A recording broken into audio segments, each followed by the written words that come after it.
Bayangkan Anda memiliki sebuah rumah mewah di kawasan elit Jakarta, katakanlah di Menteng atau Pondok Indah. Aset senilai puluhan miliar rupiah hasil kerja keras seumur hidup Anda. Lalu, datang seseorang menawarkan sebuah transaksi gila. Dia meminta Anda menukar sertifikat rumah mewah tersebut beserta isinya bukan dengan emas, bukan dengan saham blue chip, dan bukan dengan Bitcoin. Dia meminta Anda menukarnya dengan satu buah umbi bunga. Ya, Anda tidak salah dengar. Sebuah bawang, tanaman yang kotor, kecil, rapuh, dan bisa mati kapan saja jika Anda lupa menyiramnya. Jika tawaran itu diajukan hari ini, Anda pasti akan memanggil rumah sakit jiwa. Anda akan menganggap orang itu gila. Tapi sejarah membuktikan bahwa kegilaan itu nyata. Pada abad ke-17, di masa keemasan Belanda, manusia pernah kehilangan akal sehatnya secara massal.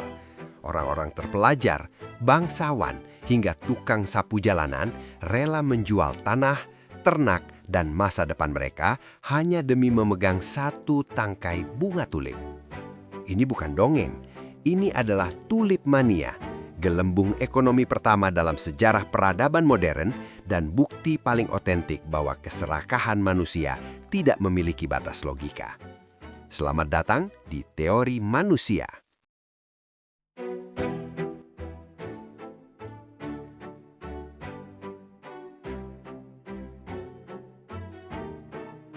Untuk memahami tragedi ini, kita harus memutar waktu ke tahun 1630-an. Kita mendarat di Republik Belanda, Dutch Republic. Saat itu, Belanda bukan sekadar negara kincir angin, mereka adalah penguasa dunia. Melalui VOC atau Verenigde Oost-Indische Compagnie, Belanda menguasai jalur rempah global, termasuk dari Nusantara. Uang mengalir deras ke Amsterdam seperti air bah. Kelas orang kaya baru atau biasa disebut OKB bermunculan di setiap sudut kota. Dan seperti hukum alam yang tak tertulis, ketika manusia memiliki terlalu banyak uang dan kehabisan cara untuk memamerkannya, mereka mulai mencari simbol status yang paling tidak masuk akal. Masuklah sang primadona, bunga tulip. Perlu dicatat, tulip bukanlah bunga asli Belanda. Ia adalah imigran eksotis dari Kekaisaran Ottoman atau Turki. Ketika pertama kali tiba di Eropa, tulip dianggap sebagai keajaiban. Warnanya yang menyala di tengah musim dingin Eropa yang kelabu membuatnya menjadi simbol kemewahan tertinggi. Memiliki kebun tulip di halaman rumah Anda saat itu setara dengan memarkir Lamborghini atau Ferrari di garasi Anda hari ini. Ia adalah pernyataan, lihat aku memiliki sesuatu yang alam pun sulit ciptakan. Namun, obsesi ini berubah menjadi petaka karena satu hal spesifik, virus. Tanpa sepengetahuan orang-orang zaman itu, tulip-tulip termahal sebenarnya terinfeksi oleh mosaic virus. Virus ini memecah pigmentasi kelopak bunga, menciptakan pola garis-garis atau flaming patterns yang sangat indah, langka, dan tidak bisa diprediksi. Ironis bukan? Bunga yang paling sakit justru menjadi bunga yang paling mahal. Masyarakat Belanda mulai terjangkit demam spekulasi. Mereka tidak lagi membeli bunga untuk dinikmati keindahannya di taman. Mereka membelinya untuk satu tujuan, keserakahan, greed. Mereka membeli hari ini dengan harapan ada orang bodoh lain yang akan membelinya dengan harga 2 kali lipat besok pagi. Pasar menjadi liar, logika ekonomi runtuh, dan disinilah kita melihat bibit-bibit kehancuran mulai disemai. Bagaimana bisa sebuah umbi bunga dihargai setara dengan gaji seorang tukang kayu selama 20 tahun? Dan bagaimana mekanisme judi ini menjerat seluruh lapisan masyarakat hingga ke titik nadir?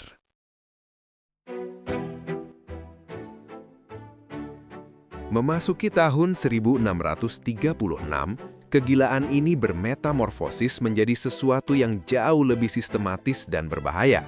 Orang Belanda, dengan segala kecerdikan dagang mereka, menciptakan sebuah sistem pasar keuangan yang kita kenal hari ini sebagai futures market atau pasar berjangka.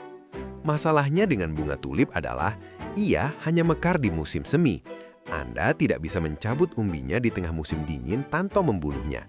Lalu, bagaimana cara orang-orang ini bertransaksi sepanjang tahun jika barang fisiknya tidak ada? Mereka tidak memperdagangkan bunganya, mereka memperdagangkan janji.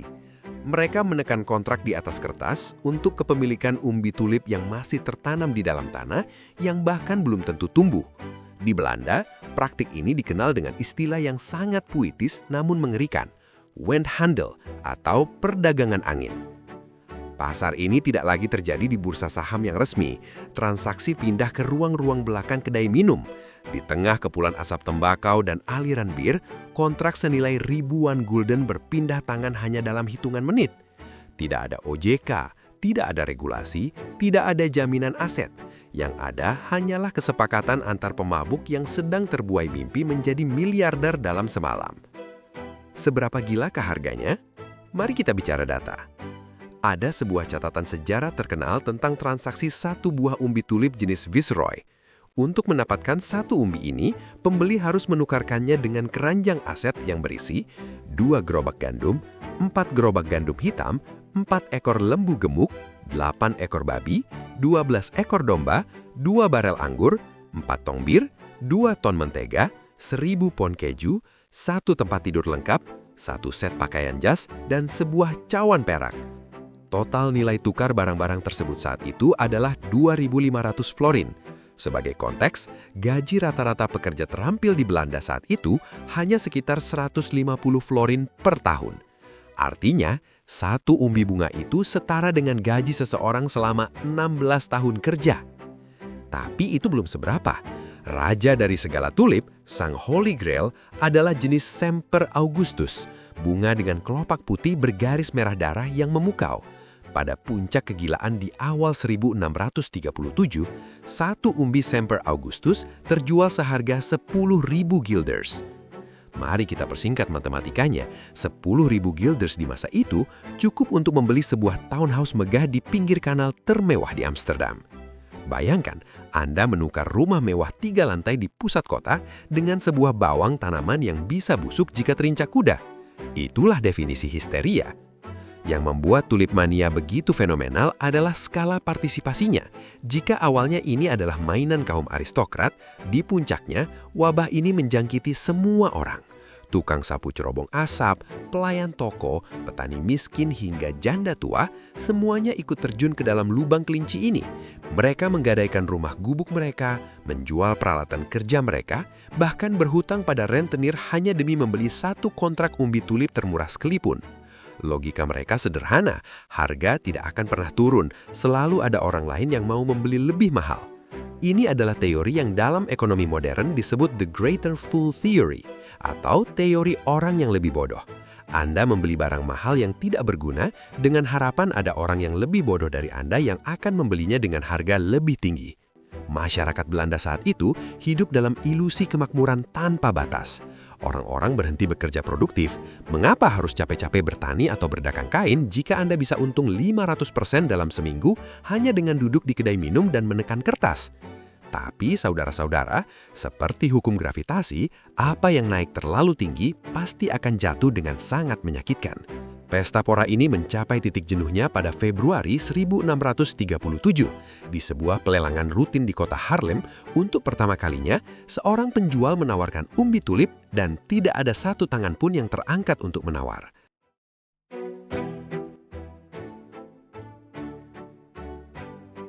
Februari 1637. Itu adalah bulan di mana realitas menghantam Belanda dengan kekuatan penuh. Ketika di pelewangan Haarlem tidak ada lagi pembeli yang muncul, efek domino segera terjadi. Dalam hitungan jam, kabar menyebar ke seluruh penjuru negeri. Pesta sudah berakhir. Kepanikan yang terjadi bukanlah kepanikan biasa. Ini adalah sebuah pandemi ketakutan finansial. Tiba-tiba, semua orang sadar bahwa mereka tidak memegang aset real. Mereka hanya memegang janji kosong sebuah kertas perdagangan angin yang nilainya kini kembali ke titik nol. Hukum the greater fool yang mereka agungkan menemui jalan buntu. Tidak ada lagi orang bodoh yang tersisa untuk membeli kontrak mahal mereka. Semua orang ingin menjual di saat yang bersamaan dan tidak ada satupun yang mau membeli. Harga terjun bebas. Umbi Semper Augustus yang seminggu sebelumnya seharga istana, kini kembali menjadi sekadar bawang tanaman yang mungkin hanya cukup untuk ditukar dengan sekarung kentang. Dampaknya sangat katastrofik bagi struktur sosial masyarakat Belanda. Bayangkan seorang pengrajin sepatu yang telah menggadaikan bengkelnya untuk membeli satu kontrak tulip, kini terbangun sebagai gelandangan dengan utang yang mustahil terbayar. Keluarga-keluarga terpandang jatuh miskin dalam semalam. Hubungan persaudaraan hancur karena sengketa utang piutang. Pengadilan di seluruh Belanda lumpuh. Mereka dibanjiri ribuan kasus gugatan wan prestasi. Penjual menuntut pembeli yang gagal bayar, dan pembeli menuntut penjual karena merasa ditipu. Itu adalah kekacauan hukum total. Pemerintah Belanda akhirnya terpaksa turun tangan dengan solusi yang dingin dan pragmatis. Mereka memutuskan bahwa semua kontrak Windhandel yang dibuat selama masa mania dikategorikan sebagai utang judi, bukan kontrak dagang yang sah. Artinya, utang-utang tersebut tidak bisa dituntut secara hukum. Kerugian harus ditanggung masing-masing. Negara pada dasarnya berkata kepada rakyatnya, "Kalian bermain api, sekarang nikmatilah luka bakarnya." Mimpi borjuis itu menguap, meninggalkan residu pahit kemiskinan dan penyesalan nasional. Sangat mudah bagi kita manusia modern untuk menertawakan leluhur kita di abad ke-17. Sangat mudah untuk berkata betapa bodohnya mereka menukar rumah dengan bunga. Tapi sebelum Anda tertawa terlalu keras, lihatlah ke cermin. Tulip mania bukanlah cerita tentang bunga. Ini adalah cerita tentang psikologi manusia. Tentang dua emosi purba yang selalu mengendalikan pasar. Keserakahan dan ketakutan. Ditambah bumbu penyedap bernama FOMO atau Fear of Missing Out. Sejarah tidak pernah benar-benar bisu. Ia selalu bergema. Kita melihat gema tulip mania pada dot-com bubble tahun 2000-an. Kita melihatnya pada krisis subprime mortgage 2008 di Amerika. Dan hari ini, kita mungkin melihat bayangannya pada beberapa aset kripto, NFT, atau saham-saham gorengan yang valuasinya tidak masuk akal. Objek spekulasinya selalu berubah dari bunga tulip ke saham internet ke gambar kera digital. Namun, perilaku manusianya tetap sama. Kita masih spesies yang sama, yang mudah dimabuki oleh ilusi kekayaan instan dan selalu terkejut ketika gelembung itu pecah di wajah kita.